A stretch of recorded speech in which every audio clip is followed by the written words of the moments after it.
Yes, we are with Jorge Cortes together. Hello, Mr. Cortes. How are you? Hello, very well, thank you. Great. Thank you for having me. Great, thank you very much. So, what's going on with hotel beds with the new brand HBX?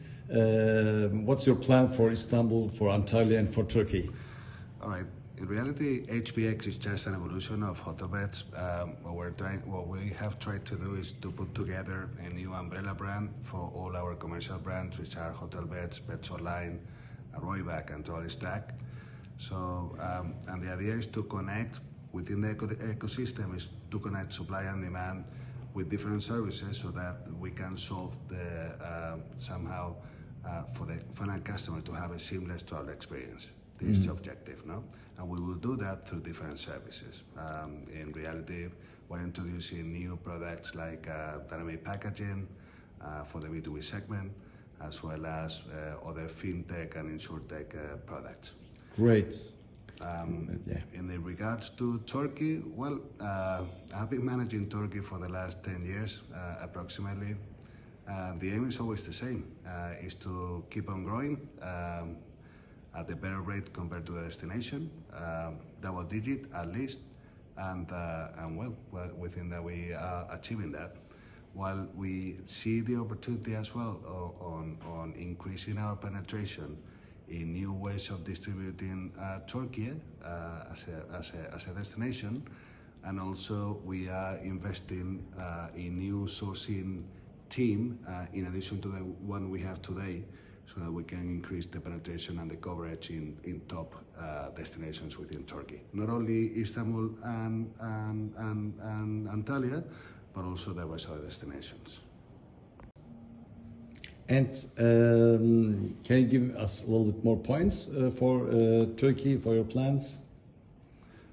Plans, well, I don't know, the plans were already explained, is to keep on growing in reality.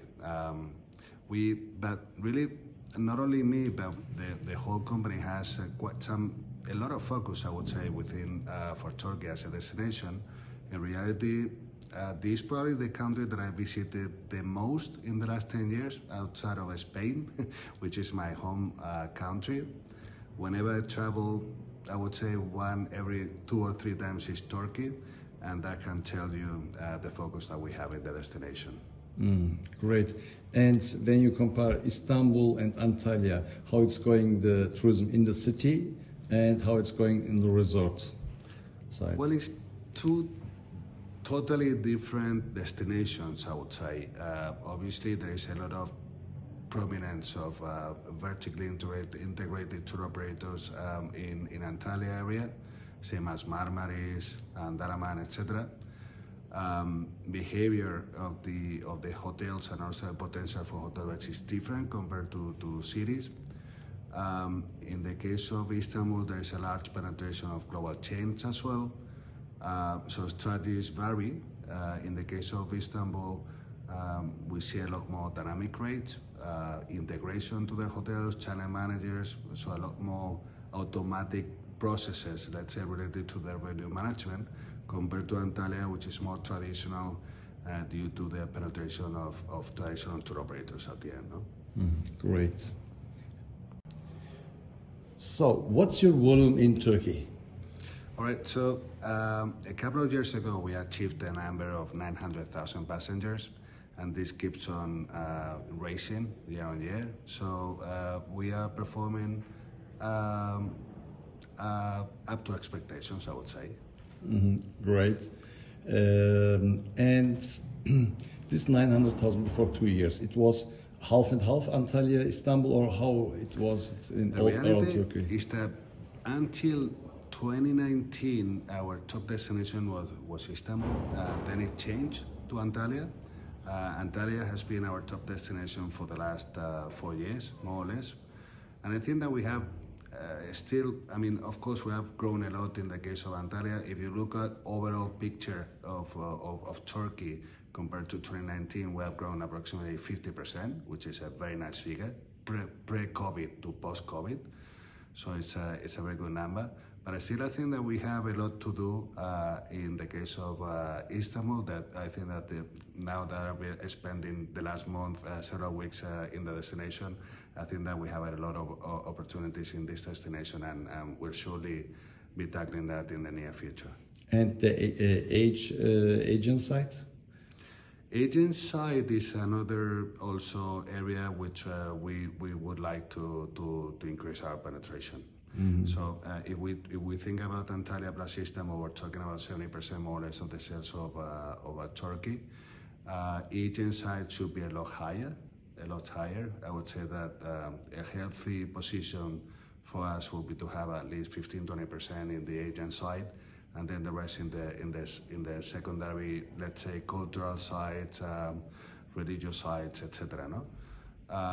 So yeah, but this is going to be, I'm sure that now that we're inputting some more resources in the case of Turkey, that will be evolving very fast in reality, together with the new ways of selling Turkey, which is something that I cannot announce at this point, but surely will make a difference. Great. And for the other destinations like Italy, like Greece, like Spain and Egypt, for example, how it's going on there? In reality, everything is quite booming in the rest of the leisure-med destinations. Everything, you see, I think that the impact of the Middle East event is having obviously an impact, positive impact in the case of Spain, very large in reality. We have destinations very traditional, like the case of the Canary Islands, in which we're growing something like 30%. We have been growing 30% throughout the winter, obviously gaining share versus other destinations like the case of Egypt or Tunisia, which are traditional winter beach and sun destinations. And well, the whole of Spain, I would say all leisure Spain, including actually cities like Madrid, Barcelona and Malaga, they're booming. Italy is working very well as well, Greece. In reality, Europe is going very well, I would say. Right, yes. Right. There are also in the world a lot of situations, war and economic crisis, and you feel something there that's have an act on the whole day reservations? Obviously, there are some markets which are impacted heavily, not within my region, but MIAI region, handled by my colleague, Tobeu. But yeah, Lebanon, of course, Israel are markets and destinations which have been heavily impacted. It's unfortunate. And then, of course, you know, if this solves in the near future, it will be an opportunity for the sector as a whole. Mm-hmm, mm-hmm. And for example, Saudi Arabia, they want to make a big tourism destination. Mm-hmm. How it's going on there? What is your opinion for this destination? Yeah, I think that they are doing a great job. Yeah. Yes, they are doing the right things. We are collaborating strongly with the Saudi government in this respect. We're promoting the destination effectively and jointly, and I'm sure that Saudi Arabia will be a big destination in the future, and everything tells us that that will be the case. They will change the game. They will change the game, and they will destroy maybe the old game. It will be a new game. Mm-hmm. There will be new destinations and markets. Mm-hmm. So the Arabian market, I believe that it has not only as a destination but as a market, but it has a lot of potential. Mm-hmm. And these new markets, they make more customers in all around, or they put only or they take only one part of the numbers in the world, of the boxes in the world. They create also new customers, new destinations. I think it will create new customers. Yes, relaxing. I mean, surely with the relaxation in terms of both destination as well as the market and the investment in brand positioning and everything will create a lot of demand.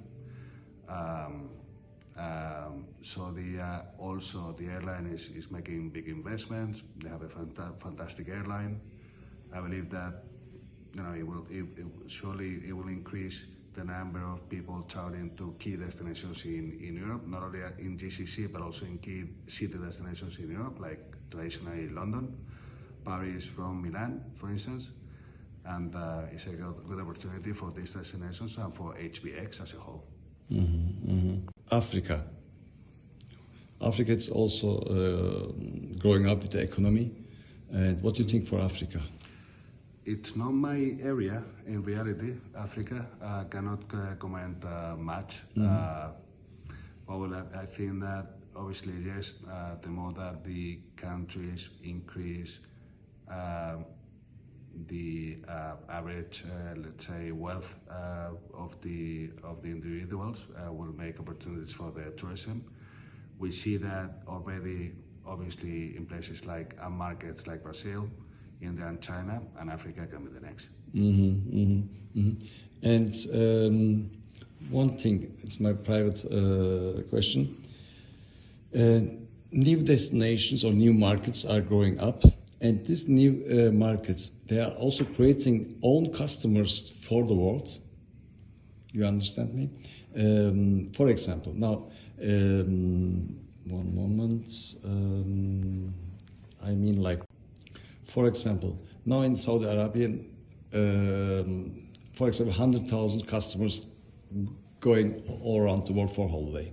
And after they make its own destination, its own market to get more customers. Also, they provide more customers to the outside, to the world with the time. For sure. Yeah. For sure.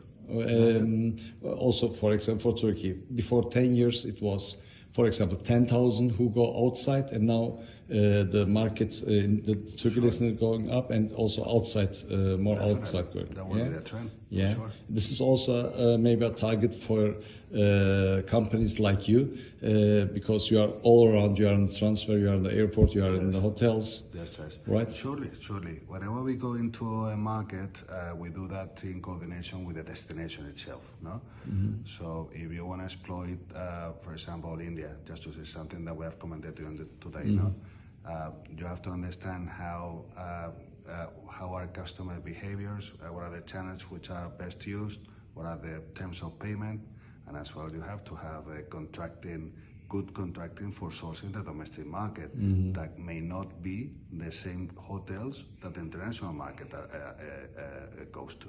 And everything has to be well coordinated and planned so that we have the best success. Great. Say, last words. We are with you here in Istanbul for the Market Hub Europe, and what's your message to the tourism industry? I'm just very proud of what HBX is doing. I'm sure that Turkey hoteliers and also clients will appreciate everything that we're doing for the country, and I'm sure that we will keep on growing together. Great. Thank you very much. See you next time again here in Istanbul or in Antalya in October. All right, then. Thank you.